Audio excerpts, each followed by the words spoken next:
बिस्मिल्लाहिर्रहमानिर्रहीम। आप देख रहे हैं हमारा यूट्यूब चैनल और फेसबुक पेज लीगल्स। बात करेंगे शाहिद हुसैन साहब से अगेन। शाहिद हुसैन साहब हमारे साथ हैं। दो तीन डेवलपमेंट्स हुई जिन दिनों में मैं वीडियोस नहीं बना रहा था किसी निजी मसरूफियत की वजह से। हमने ये देखा कि एक तरफ मुल्जमान का अदालत के ऊपर अदम एतमाद और दूसरी तरफ वालदैन ने एक प्रेस कॉन्फ्रेंस का इनकाद किया। एक प्रेस कॉन्फ्रेंस उनके घर में मुनक्कद हुई जहां पर तमाम लोगों ने जाकर उसकी कवरेज की और हम लोगों ने देखा कि वालदैन ने कुछ नई चीजें हमारे सामने रखी जिसके अंदर बच्ची की तरफ से कुछ खतूत जो बताए गए कि बच्ची ने कुछ खतूत दिए थे माँ बाप को। और पहले मैं आप लोगों को ये भी बता दूं कि ये जो खतूत होते हैं जिसके ऊपर लोग एक मिनट में, आपको पता है झूठ बोलने में वक्त नहीं लगता, फौरी तौर पर चीजों को झुटलाने की कोशिश करते हैं।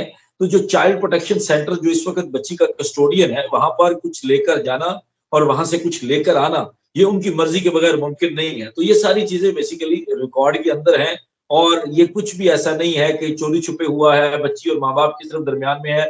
ये सरकार के उस इदारे को भी पता है और बहुत सारी चीजें हम ऑलरेडी कंफर्म कर चुके हैं। लेकिन शायद हुसैन साहब से उनकी जुबानी सुनेंगे क्योंकि इनके पास बहुत सारे खतूत अभी मौजूद हैं। दो इन्होंने पब्लिक किए हैं, इसके अलावा भी इनके पास कुछ चीजें मौजूद हैं और उसके अलावा इनकी वालदैन के साथ इस तमाम मामले के ऊपर तफसीली मुलाकात हुई थी। शायद भाई आपका बहुत शुक्रिया, आपके तवसत से हमें पता चला वो खतूत जो है वालदैन ने तो उसका लुबे-लुबा बताया था, लेकिन आपने उसका कंटेंट पढ़ के सुनाया और रिपोर्टरली मुझे पता चला है कि ख्वाब में आपके पास कुछ और भी खतूत हैं जो आप ख्वाब में पढ़ते हैं और उसके बाद आप पब्लिक को बताते हैं। उन खतूत के बारे में भी हमें बताइएगा और ओवरऑल आप क्या समझते हैं कि इस प्रेस कॉन्फ्रेंस की जरूरत वालदैन को क्यों महसूस हुई। ये बहुत अरसे के बाद एक गैर मामूली किस्म का वाकया था, एक गैर मामूली किस्म की डेवलपमेंट थी जो हमारे सामने आई।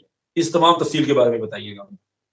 सर आपका बहुत शुक्रिया। देखें, प्रेस कॉन्फ्रेंस, खतूत और जो अदालतों में जो कुछ चल रहा है, रिपोर्ट्स, डॉक्टर्स की रिपोर्ट, चाइल्ड प्रोटेक्शन यूनिट की रिपोर्ट और इन सारी चीज़ों से अगर थोड़ी-सी बात हम ये करें कि जब उनके घर पे हम गए, तो जो छोटी बहनें हैं मुग़विया की, सर उनसे जो बात हुई, एक छोटा-सा क्लिप आपने इंटरव्यू उनका देखा भी होगा, जो मैंने बच्ची का इंटरव्यू लिया था।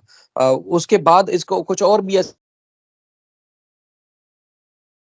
बातें थी, यानी कि आदमी हिल जाए। क्योंकि एक तो ये है कि बच्ची के साथ जो कुछ ज़ाती तौर पर बीत रहा है, फ्यूचर का ज़ाहिर है बहुत मुस्तकबिल इंशाल्लाह बेहतर होगा, लेकिन फ़िल वक़्त तय्युन नहीं हो सका है। उसके साथ-साथ में मुग़विया की 2 बहनें भी गई थीं, आपको याद होगा सिंध हाई कोर्ट के ऑर्डर के ऊपर मुलाकात के लिए। तो अब पहली मुलाकात को जिस तरह लोगों ने वावेला मचाया था, आपको याद होगा, लेकिन ये बच्ची मिली नहीं, बच्ची ने बात नहीं की, ये वो। तो जब मेरी इस छोटी उसकी बहन से बात हुई, तो वो तो देखिए इस तरह की मासूमियत वाली बातें थी, जो वाक़ई हल्का-सा भी ज़मीर किसी के अंदर थोड़ा-सा जी गुर्दा बाकी है, कोई इंसानियत बाकी है, तो वैसे ही वो रो देगा, हिल जाएगा। मैं तो बिल्कुल काँप गया था, अंदर से बंदे का कलेजा भी फट गया, जिस तरह की गुफ्तगू थी, कि वो बच्ची कहती है, तो छोटी बहन को देख रही है, अरे! ये तो ज़बरदस्त यार, ये तो बड़ी हो गई है। और इस तरह एक और मासूमियत वाला, कि बच्ची की चूँ बिल्ली थी सर, बिल्ली उसके हाथ से खाना खाती थी। आपको पता है कि आपके परिंदे या किसी को कुछ जानवर, पालतू जानवर पालने का शौक होता है, तो उनके आदी हो जाते हैं, यानी कि पानी भी उसी के हाथ से पीना है, खाना भी इसी तरह, जैसे इंसान एक-दूसरे के, जैसे बच्चा आदी हो जाता है बाप के साथ सोने का, वालिदा के साथ सोने का, इसी तरह। तो वो बच्ची के से पूछा कि वो मेरी बिल्ली कैसी है? तो उसने कहा बिल्ली तो मर गई। तो कैसे मरी? तो उसने कहा वो खाना तो तुम्हारे हाथ से खाती थी, अब वो खाना वो दूसरों किसी के हाथ से नहीं खा रही थी, इसलिए वो भूख से, अफ़लास से इतने अरसे में वो मर गई। अब खुद अंदाज़ा लगाएँ कितनी तकलीफ़देह बात है सर ये, इस तरह की। और इसके अलावा और भी बेशुमार बच्ची ने बातें बताई, जो 5 घंटे की चूँकि मुलाकात थी, सबसे पहली जो मुलाकात थी, उसके बाद बेशुमार चीज़ें थी। अच्छा, कोई ऐसा एक लम्हे के लिए भी कोई ऐसा सीन नहीं आया, जिसमें बच्ची कतराई हो या बच्ची खौफ़ज़दा हुई हो या बच्ची माँ-बाप से या बहनों से ना मिलना चाहती हो। अच्छा, उसके बाद हम आगे बढ़ते हैं, तो उसमें जो गिफ्ट थे सर, ये तो देखें उन्होंने मीडिया के सामने भी रखे, कुछ हमने भी पब्लिक के सामने दिखाया, वो बहुत छोटे-छोटे, चूँकि वहाँ कोई और एक्टिविटी है नहीं, तो जो लम्हात, जो वक़्त गुज़रता है, वो माँ-बाप और बहनों की याद में गुज़रता है चाइल्ड प्रोटेक्शन यूनिट में, और कुछ ना कुछ डिज़ाइन करती रहती है। आपको पता है कि छोटे-छोटे बच्चे जब छोटी क्लासेस में होते हैं, तो वो खताती या उसके बाद कुछ डायग्राम बना लेना या कोई पेंटिंग करना, इस तरह के बड़े शौक होते हैं बच्चों को। तो वो उसकी जो मुझे पेंटिंग दिखाई गई बच्ची ने, जो छोटी बहन ने दिखाई, वो उसमें स्टार्स बने हुए हैं, खूबसूरत अंदाज से माँ-बाप के नाम लिखे हुए हैं, बहनों के नाम और उनके नाम से दिल बनाए हुए हैं, बड़ा मतलब ज़बरदस्त एक वो चीज़ थी, और छोटे-छोटे डॉट्स और अलग-अलग से कटिंग और इस तरह के पेपर्स के ऊपर, ताकि वो माँ-बाप के लिए तैयार करती रही। अच्छा, अच्छा, ये चीजें जो बनाई गई हैं वो उस दौरान की नहीं है जिस दौरान माँ बाप बच्ची से मिलना शुरू हुए थे। ये उससे पहले की चीजें हैं जो रिकॉर्ड पर हैं, और चूंकि अदालत में भी जमा कराई गई, कुछ जो बहनों को चीजें दी गई थी वो घर पर हैं। और उसके बाद फिर माँ बाप, चूंकि सर देखें, उनका जो शिकवा है आप भी समझते हैं और पूरी दुनिया ये समझेगी कि एक वैलिड शिकवा है। वो शिकवा ये है कि देखें, एक बच्ची ने स्टेटमेंट दिया था कोर्ट रूम में, हमने भी सुना, मुश्किल से 2-3 बातों के अलावा कोई और बात ही नहीं हुई थी। क्या कि मुझे माँ-बाप के पास नहीं जाना, मुझे माँ-बाप से नहीं मिलना, मुझे किसी ने अगवा नहीं किया। और जब उससे पूछा गया कि भाई बाइकास्ट क्या है? तो उसको ये भी नहीं पता था कि बाइकास्ट क्या है बच्ची को। ये 3-4 बातें हुई थी। तो वो कहते हैं जब 3 बातों या 1 बात के ऊपर बच्ची को उसके मुस्तकबिल का फैसला करने की उसको इजाज़त दे दी गई कि जैसा चाहे, जिस तरह चाहे ज़िंदगी गुज़ार सकती है।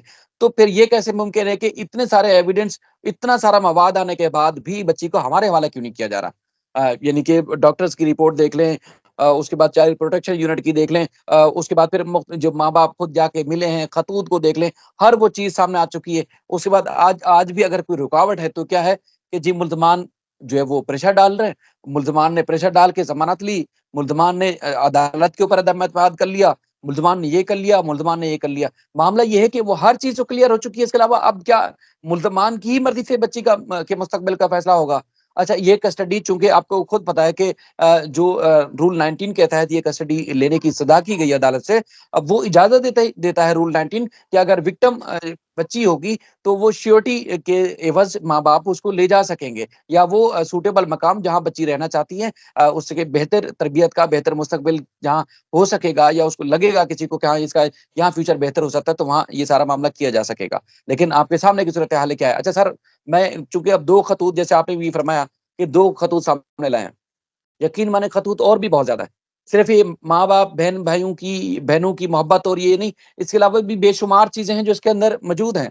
कि आने वाले दिनों में आप देखिएगा, चूँकि आपको पता है कि एक चीज़ की एक लिमिट होती है, जब भी ये लिमिट बर्दाश्त हद से बाहर निकल जाएगी, तो बहुत सारी और चीज़ें सामने आएँगी कि अगर बच्ची का मुस्तकबिल का फैसला ना हुआ, पुलिस वालों ने कैसे पट्टियाँ पढ़ाई, किसने किस तरह जो है वो बच्ची को खौफ़ज़दा करके अपनी मर्ज़ी के बयानात दिलवाए, किसने अपनी मर्ज़ी से क्या कुछ करवाया, ये सारी चीज़ें सामने आएँगी, अगर ये मुस्तकबिल का अगर फैसला ना हो सका फ़ौरी तौर पर। मैं इसलिए कह रहा हूँ सर कि देखें, अगर विक्टिम है, ज़ाहिर है वो आ जाती है माँ-बाप के पास, तो इस तरह लगता नहीं है कि वो विक्टिम से वो चीज़ें मतलब उसको पब्लिक अपीयरेंस दें, मुझे लगता नहीं है ज़ाती तौर पर, और होना भी नहीं चाहिए।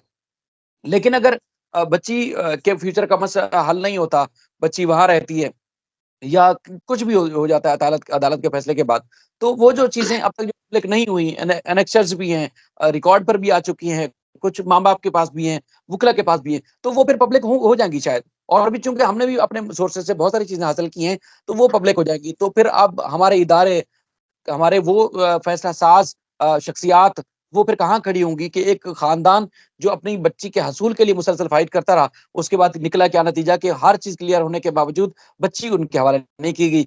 बच्ची जब आ जाएगी, ज़ाहिर है, मेरा नहीं ख्याल है कि पब्लिक अपीयरेंस होनी चाहिए, या वो खुद भी करें, वो माँ-बाप ही ज़िम्मेदार हैं। लेकिन अगर ये सारी उनकी मुश्किलात ये दूर ना हुई, और हर चीज़ क्लियर होने के बावजूद मुश्किलात उनकी दूर ना हुई, तो यकीनी तौर पर बहुत सारी चीज़ें जो अब तक दबी हुई हैं, छुपी हुई हैं, या हक़ाइक़ अभी सामने नहीं लाए गए, वो लाए भी जा सकते हैं। क्योंकि अब वो शख्सियात, वो लोग जो पहले कहते थे, देखिए जी ये लव मैरिज है, पसंद की शादी है, लड़की अपनी मर्ज़ी से गई, हर चीज़ जब बेनकाब हो गई, तो अब वो लोग हमें ये कहते फिर रहे हैं कि हाँ यार, माँ-बाप के साथ ज़ुल्म तो हुआ है, माँ-बाप के साथ कुछ ना कुछ तो हुआ है। बाकी अगर बच्ची माँ-बाप के पास जाना चाहती है, तो अब जाने दिया जाए, रुकावट खत्म कर ली जाए।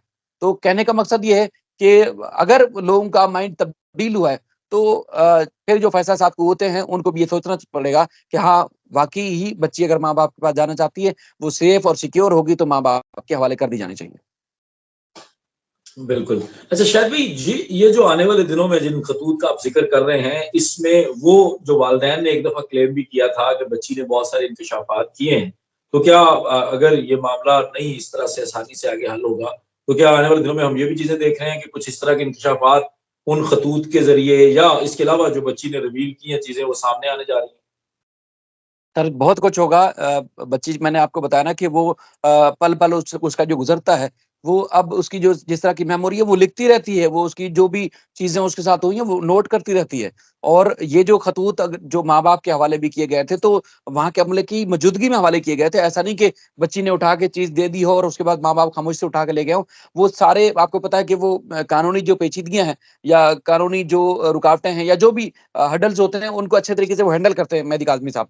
तो उन्होंने ऐसा नहीं किया कि बच्ची ने कोई चीज उनको पकड़ाई तो वो उठा के ले गए, या जो कुछ लिए बच्ची के लिए ले जाते हैं तो खामोश से बच्ची के हवाले कर देते हैं। नहीं, पूरा चूंकि वहां मॉनिटरिंग होती है, उनके सामने ही, उनकी मौजूदगी में सब कुछ होता है। कई बार ये भी तस्करा हुआ कि बच्ची जब जाना चाहती थी माँ बाप के पास, तो बार बार रिक्वेस्ट करती रही चाइल्ड प्रोटेक्शन वालों से कि देखिए जी, मेरे नाम से दरखास्त लगा है और मुझे माँ बाप के पास जाना है। तो ये तो अल्लाह का शुक्र है कि जैसे सलाउद्दीन पंवर साहब और उसके बाद फिर फैमिली कोर्ट ने जिस तरह परमिशन दी, उसके बाद जाके मुलाकात हुई। लेकिन मवाद बहुत है। लेकिन अगर वो फैसला बर वक्त ना हुआ या मुश्किलात पैदा की गई या कुछ और मुश्किलात कोई खड़ी कर दी गई, तो फिर ये चीज होगी जो आज तक दबी हुई है वो सामने आएंगी, फिर बहुत सारे चेहरे बेनकाब हो जाएंगे। ये मैं बता दूं सर आपको। होने भी चाहिए शायद भाई। जिस तरह की तकलीफ से वालदैन को गुजारा गया है, जिस तरह का जुल्म किया गया है इस तरह के मामले के अंदर, और ये एक टेस्ट केस बनने जा रहा है, और मैं जाती तौर पर ये समझता हूँ कि ऐसी चीजों को जरूर पब्लिक होना चाहिए ताकि आइंदा कोई भी इस तरह का काम करने से पहले 100 दफा सोचे। और इंशाल्लाह ताला इसमें बहुत सारी डेवलपमेंट्स हैं। 19 तारीख को हमें बड़ी तवक्कुआत हैं कि हमारी अदालत ये फैसला करेगी कि माँ बाप को बच्ची मिल जाएगी इंशाल्लाह ताला। शायद भी आपका बहुत शुक्रिया। आपसे हम मजीद चीजें जानते रहेंगे। अल्लाह के हवाले।